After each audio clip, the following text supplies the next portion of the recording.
কি একটা সময় পার করতেছি সেটা একমাত্র আমি জানি। আর যারা প্রবাসী আছে তারা খুব ভালো করে বুঝতে পারবে এবং জানবে। কেননা আসলে এই যে লাঞ্চের টাইম দিছে, মাত্র খাওয়া দাওয়া করলাম, খাওয়া দাওয়া শেষ করে যেন বসলাম আর কি।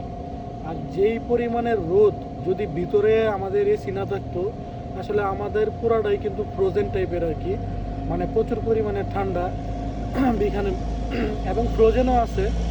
তো অনেক কিছু রাখা হয়, ওই সবজি টবজি রাখা হয়। তো ওই সবজিগুলা মূলত যাতে না পচে, ফ্রিজ টাইপের, বাংলা কথায় ফ্রিজ আর কি। তো ফ্রিজের মধ্যে সব কিছুই আমরাও থাকি। আমরা আমরা আমার ভিডিওতে দেখছেন কি না যে জ্যাকেট পরা থাকে আমার সব সময়। তো ওই জ্যাকেট আসলে শীতের কারণে জ্যাকেটটা পরি আর কি, প্রচুর পরিমাণে শীত। তো এর জন্য জ্যাকেটটা পরতে হয় আর কি। ভিতরে প্রচুর শীত করে। আর বাইরে হইলে বোঝা যায় যে কি পরিমাণের গরম। শরীরের চামড়া মনে করেন কীরকম যে লাগে, মানে জলতাছে যেরকম না এরকম লাগে আর কি।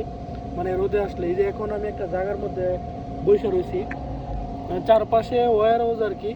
তো এখানে কি আর বলবো কোন, প্রচুর রোদ আর কি। এই যে দেখেন আমাদের ওয়ার হাউস হলো সামনে,